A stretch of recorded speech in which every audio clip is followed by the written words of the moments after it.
Welcome back to Chatting with Chargers. This is our Summer Intercession Episode 3. I'm your host, Rob Dillman. We have a guest on today. Can you introduce yourself? Well, thank you. I'm Don Fertman. I'm class of 76. So I go way back as a Charger. Way back. Yeah, like the way back machine. You know, it's like I've come from the past and I'm here in the future, here at Chatting with Chargers, and it's so great to chat with a fellow Charger. Of course, it's great to have you on. So 50 years, they have like a get-together reunion? We did, you know. We actually had a reunion of the WNHU staff. Ooh. And of course, I would guess we'll talk about WNHU a little bit. But as far as the reunion of the class of 76, I guess we're having one any minute now. All right, so let's get right into it, to our first section, which is what led you to the University of New Haven. So our first question, what originally led you to choose UNH, and what was your decision-making process like at the time? Well, it was kind of like this. I went to West Haven High School, so I was a local kid. And when I graduated from high school, here's how my choice came about. My dad said, well, you've got two choices. You can go to college or you can get a job. I said, I think I'll go to college. And that's funny because I also went to West Haven High. My dad said that to me too. He's like, go to college or get a job. But and yeah, here actually, and today, which is June 18th, is supposed to be the West Haven High graduation, but it's going to rain, so I'm guessing it'll get postponed to tomorrow. But yeah, they're supposed to have their 2026 graduation. So I graduated 2 years ago from West Haven High. Oh, so I graduated a lot more years ago. So I'm in the new building. I guess 52 years ago. Or 50. So my freshman year was when they demolished the old building. Oh, man. So I'd spent a bunch of time, I spent some time in the old building, but the new building was where I spent most of my time. I was a young man in the old building. Yeah. Our second question, how did you first hear about UNH, and what stood out about it to you compared to other schools? Well, honestly, back then I had a whole different impression of UNH than I do now.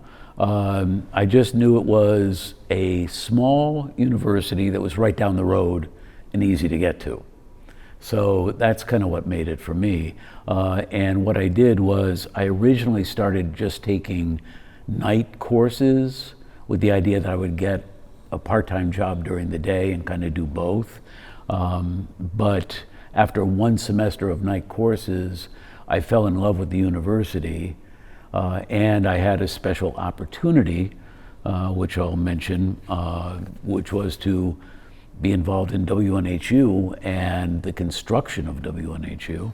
And so the next semester, I went full time. Yeah, it's always great being local. Like, I'm local. It's kind of, because I knew about UNH pretty much my whole childhood. So it made it pretty easy to make the decision like, hey, I want to apply here. And yeah, they accepted me, and here we are today. And what's interesting about the university now is that, you know, they're very particular on who they accept into the university.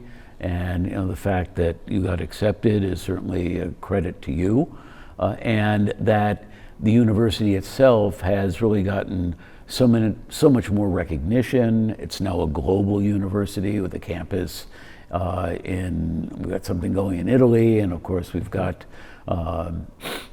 Saudi Arabia. So it's very, very interesting this time at the University of New Haven as we grow, not just here in West Haven and the greater New Haven area, but around the world.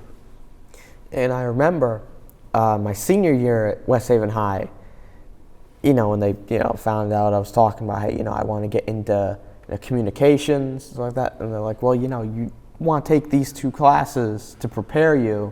So you're going to take communications, you're going to take journalism as a senior here. I'm like, okay. And they were pretty enjoyable classes. You got through them pretty easily. That's very cool. And what's interesting about that is when I started here, there was no communications school. Really? And I was one of the very first people to graduate with a degree in communications from the University of New Haven. That's nice. Yeah, I actually got a BS in communications, and they had just started the program during my sophomore year. And I switched from, I was like English, journalism, that kind of thing. I switched to communications and got involved in the program, and I learned all about film production and learned more about radio, including my work at WNHU, and it was very eye-opening. I also learned about public relations and how to write press releases and all that kind of thing, and that actually affected my whole future. So let me see. Our third question, what were you hoping to get out of your college experience when you first arrived? I wasn't sure. You know, I liked writing. I liked the idea of how to better communicate with people. I was kind of an isolated kid, and I was withdrawn. I kind of kept to myself. And the idea of being a writer and communicating to people that way made a lot of sense to me. So that's why I started as an English major with minoring in journalism. And then when they came up with the communications program, I knew, okay, that's for me. Yeah, I know when you're talking about, the isolation bit and, kind of like, I can get that. I'm an only child. So, eventually I got 3 step siblings, but they're way older than me. So I get kind of like the not having a lot of interaction, like as a kid, that kind of thing. Yeah. Be an only child and all. You get like parents and stuff, but around like, outside of school, there's nothing really kids your age being an only child.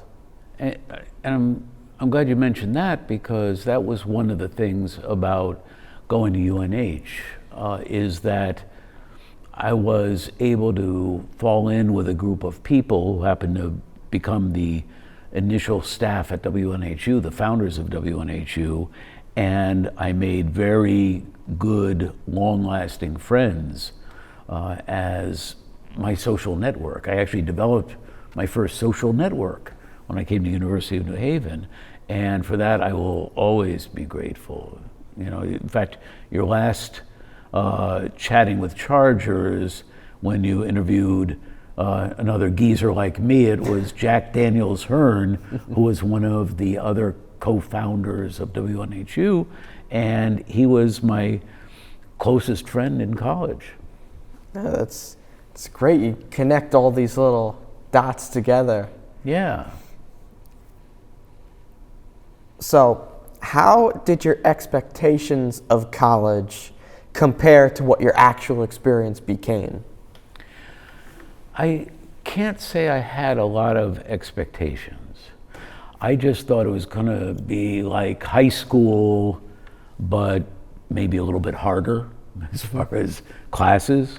And what I discovered was fellow students that were absolutely amazing and interesting, and people that wanted to learn things and make a career for themselves, come out of college and actually do something with their lives, which I wasn't even thinking about when I came here. And I also was impressed with the instructors, especially when the university started the communications program and they brought in folks to start teaching those classes. It gave me an opportunity to be in on the ground floor of something that became something really terrific. Yeah, I think I can relate to thinking, oh, well, college, and they tell you this in high school too. Like they said this in middle school. Like in middle school, they'll talk about high school, like all the stuff you do in middle school, it's not gonna fly in high school. And then in high school, they're just like, oh yeah, college, it's a great thing, kind of just like high school, maybe just a little harder. but I found college to be more of a community, more like a neighborhood of, just people interacting. High school more feels like, especially the impression I got from like other kids in high school, they're just like, we're just here to come get our work and go home.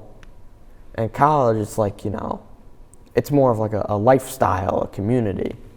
I think that's a very good point, that we are peers and we get past that sort of childhood picking on each other and looking at the differences in people. And I think we start to see the similarities in people. Like, hanging with people that have the same majors so we can talk about subjects that interest us, or finding people that have similar interests in things like music. Like we were talking earlier, we were talking about our similar interests in music, and finding people that you can really connect to and become close to and become friends with in a way that you didn't experience in high school and middle school and elementary school. Sure, you got friends from childhood, but I didn't really have too much of that, so I really got that in college.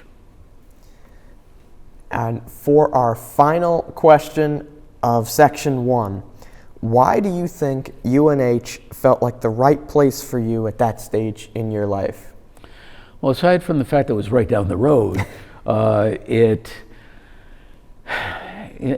because it was a small university at the time, just to give you an idea how small it was, there were only a few buildings around here at the time. And also the total size of the university and the student population back then was the size of just the business school today. So that's how small it was. Because it was small, I think that helped me to feel more comfortable because I was in smaller classes. I felt that I could interact more with people. For somebody who was very isolated and kept to himself, it really opened me up being in a smaller university. Of course, the university has grown now, but that bodes well for the future. But for where I was then, it was the right place for me then. Now, it's the right place for me now in a whole different way.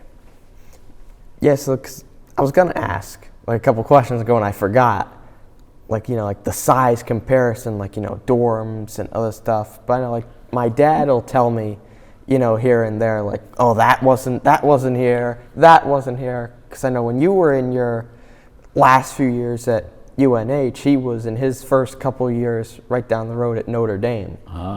So like, he remembers always like, oh, this wasn't here before. It's true. So the library wasn't here. Yeah. That was being built when I was around. This building certainly wasn't here. There was, some of the buildings in the back were there, and certainly, Maxey Hall, the great old original part of the school was there, and that's where most of the classes were. Yeah, I've heard about Maxey Hall being old. There's a lot of people like stories float around like saying, oh, it's haunted. Yeah, I've heard that too. I heard about that. I haven't really dived that much into it, but I've heard the haunted Maxey Hall tales. I have not, in all my years here, I have not come across any ghosts yet. Me neither. Not yet. They say if you step on the seal, you might not graduate on time, but I think that's about the superstition. Yeah, about the scariest thing to come across here. That and the potential hornet's nest at WNHU. There's always hornets floating around there. You got to watch out because we're in a little house now. Yeah. Back when we built it, it was over at the student center, up on the top floor there, and hammer nails and building the place out. So it was a completely different environment than now. But I've got to say, today the studios are beautiful. We have our own place. The construction job that they did was excellent, and it just always feels comfortable to be in the WNHU studios in our own little house there on Rudin Street.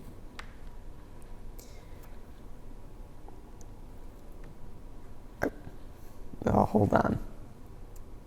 He just sent me a message. What does it say? That guy's talking too much. Well, my phone just tried to fall over on me. All right. So we're going to jump into our next section, which is going to be WNHU involvement, since we were kind of on the topic of it.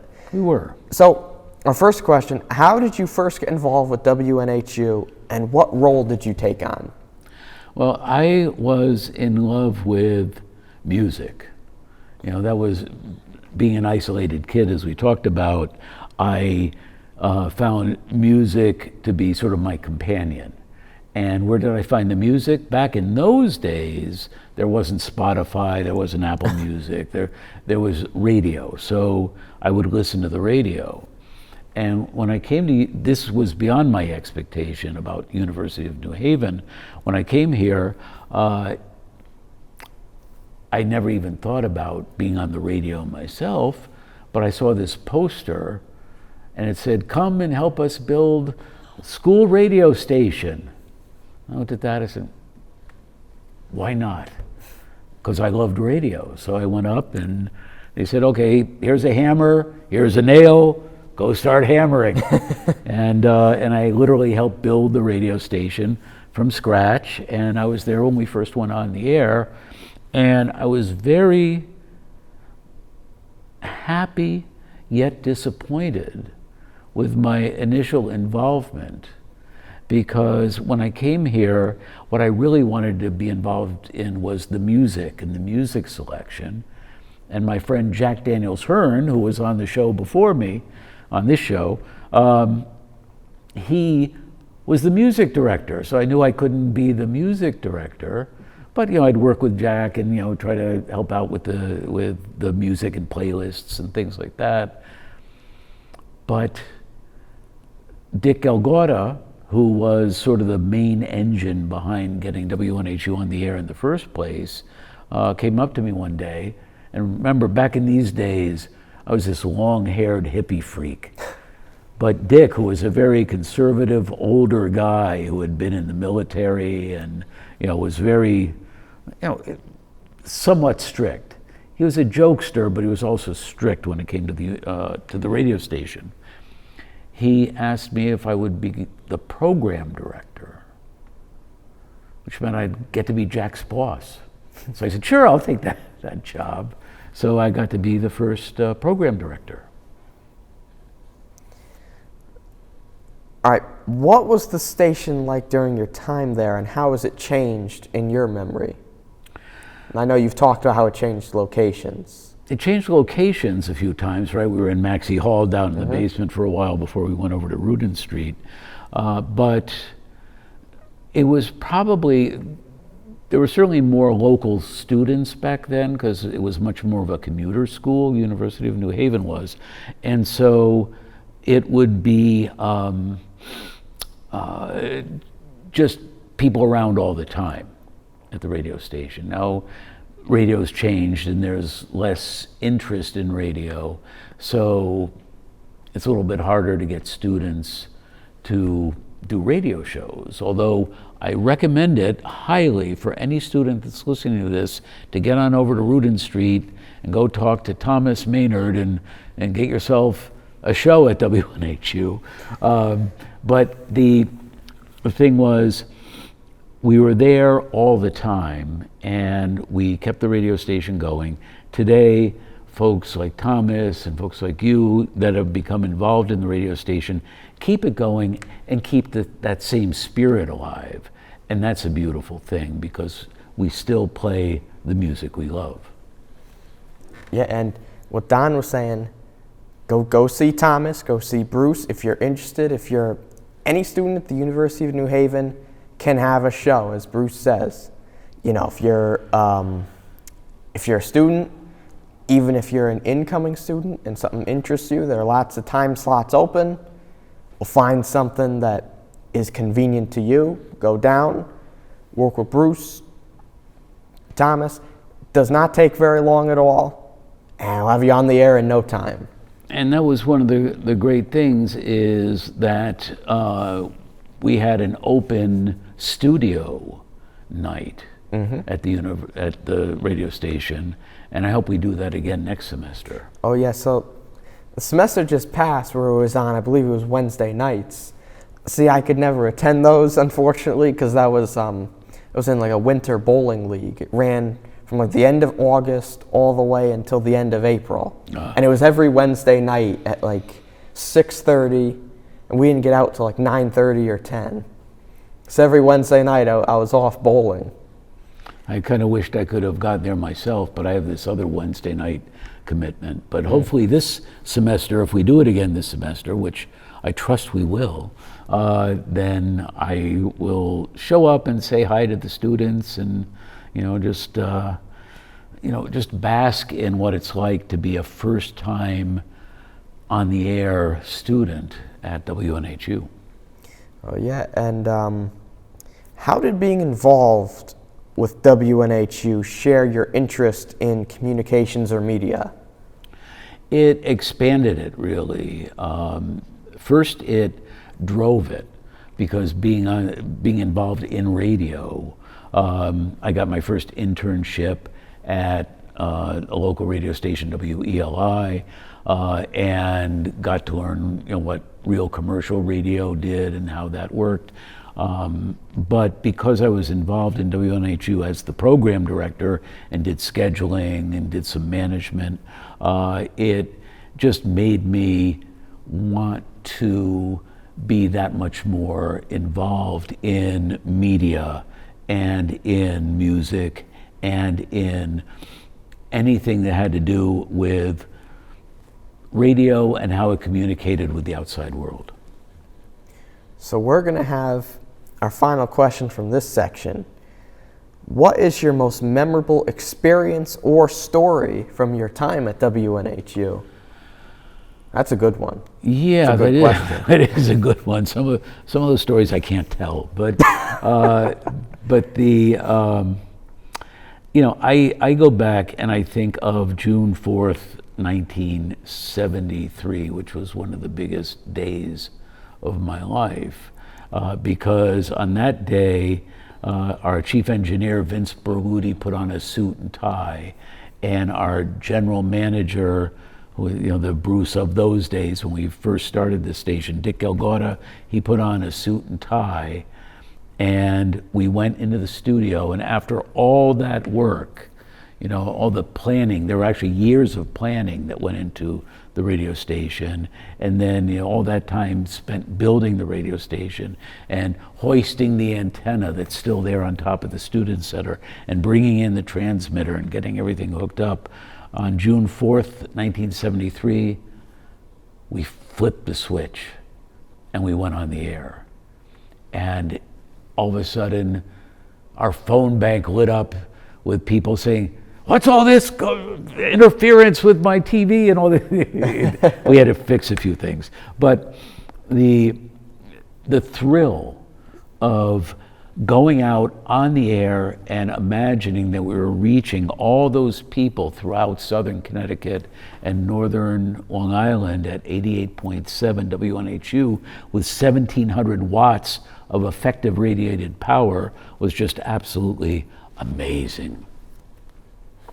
All right, so we're going to go to our next section, which is Alumni Sunday at WNHU. First off, what does participating in Alumni Sunday at WNHU mean to you personally?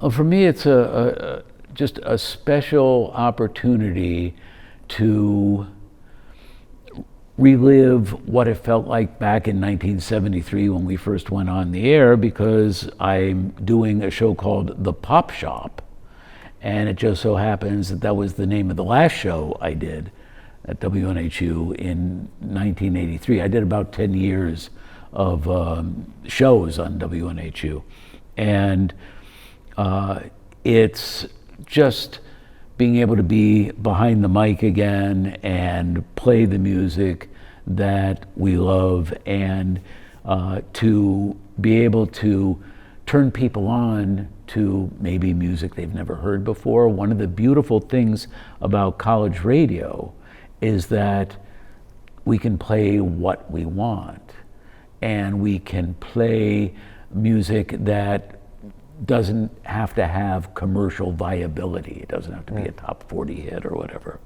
And so getting the chance to do that again and play those songs is just wonderful, because it feels like I never left.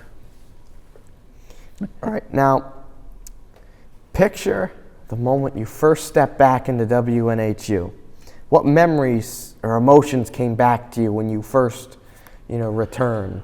All I could think of is friendship and love, because it was our 50th anniversary, and we were doing a marathon in conjunction with that 50th anniversary, and I got to do a 1-hour show for the first time in a long time.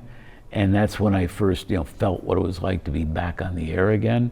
But at the same time, I ran into folks that I hadn't seen in many, many years, because, a lot of the old timers came back. And I met people from over the decades who have kept WNHU on the air for 53 years. And I met the program director at that time, JJ, who then became the station manager. But it was cool because it was like, here's the first program director, me, and 50 years later, here's the current program director. And we took a picture together, and it was like, holy mackerel, this is still going on. And JJ is experiencing what I experienced decades ago, and is still on the air doing what we did then, and keeping this going for students in the future. Why do you think it's important for alumni to stay connected to student media and the station? It brings experience, because I like to think, well, I've had some experience at WNHU, certainly first going on the air, but it's life experience too. And so you've got geezers like us that you guys can communicate with, and we get to learn, okay, so how are students today thinking about radio and media and what the possibilities are? And then you can talk to us about how we were looking at things 50 years ago, and then what we've learned along the way. And it becomes sort of a mutual conversation. So by having, the old and the new together, it's just like you and me talking here now, because you already shared some life experiences in your high school years that were very similar to mine. And so there really isn't that much difference between us after all. Yeah, no, it's a lot of similarities as we're going on today. Let me see. What message would you want current WNHU students and broadcasters to take away from your visit? Just relish the opportunity that you have today, because it's going to serve you very, very well tomorrow. This experience that we have of being behind the microphone and having an opportunity to talk with listeners is an exciting one. But the experience that you're getting now is going to just affect your entire life going forward, because I know it did for me. It opened up doors that I never thought would ever open. All right, so now we're going to skip to our next section, returning to the University of New Haven, your teaching experience. What inspired you to return to the university to teach a course in franchising? Well, one of the things, when I left the university, I was I was in a rock and roll band. We actually formed a WNHU joke band. We formed a radio station band. That led to me being in another band. That led me into a professional music career for about 6 years. And then when the band broke up, I got a call from the band's manager, and it was the band's manager also happened to be the advertising guy at this little sandwich company called Subway. And he offered me a job because he knew I had a degree in communications from the University of New Haven, and I knew how to write, and I could do press releases, and I could, talk with people and sell franchises. And I got very involved in some of the earlier days of Subway when that company was growing. So that opportunity, led me into a whole long career in franchising, because Subway became the world's largest franchise during the time I worked there. In the meantime, I was back at the university. I was doing a radio show again, and I got involved in the business school and ended up on the board of the Pompeii College of Business. And as a board member, I was looking at the curriculum, and I said, boy, we've got a whole business school, and franchising is a multi-billion-dollar area of business. We don't have any franchising courses. We need a franchising course. So I talked to Dean Kench, and he said, well, why don't you come up with a course? So I got to create a course, and then I got to teach the course. I never saw myself as a college professor, that somebody one day, remember I was a long-haired hippie freak when I first came to school here, when I was at WNHU, and now here students are calling me Professor Fertman. Who could ever expect anything like that? How the tables turn, right? That table turned big time. All right. How did it feel coming back to the university in a teaching role after being a student here? We kind of just touched upon that a little, but I feel like this question kind of allows us to expand. Yeah, and I love that you asked that in that way, because it gave me the other side, right, the other view. But by being a student here, when I taught a class, I thought about how I would think when I was a student.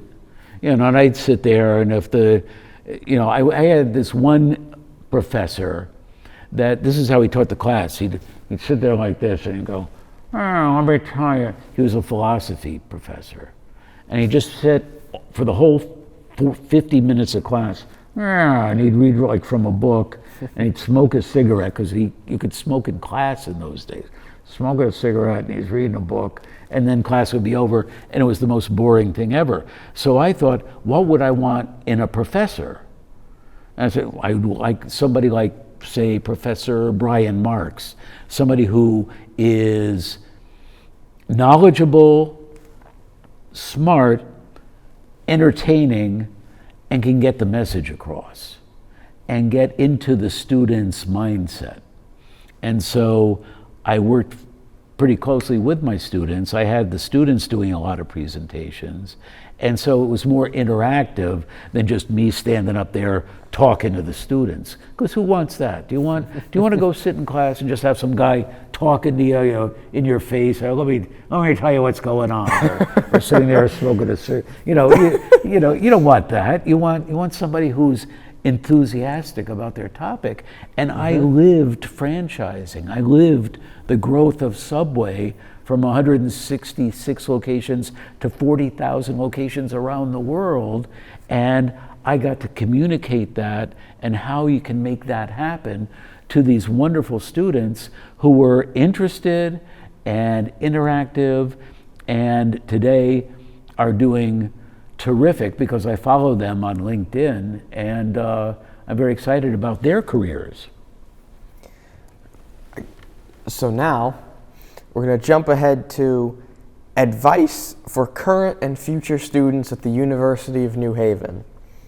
So what advice would you give students today who are studying communications or related fields? You know, Thomas and myself can listen into this part very closely.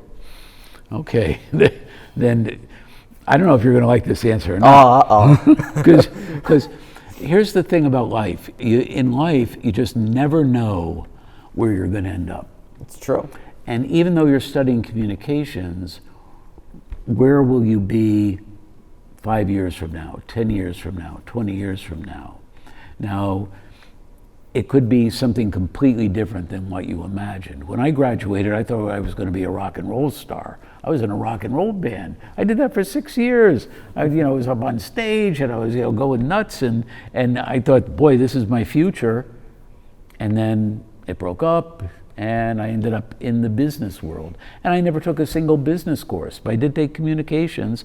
And what happened was my communications degree ended up steering me towards a very successful business career. And how great was that? Even though that's not what I anticipated. I thought I'd be, like the next Howard Stern or something. Yeah, I mean, life, everything works in mysterious ways. It does. And so I guess advice-wise, I'd say just be open. Keep an open mind.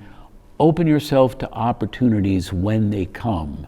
And when they come, say yes.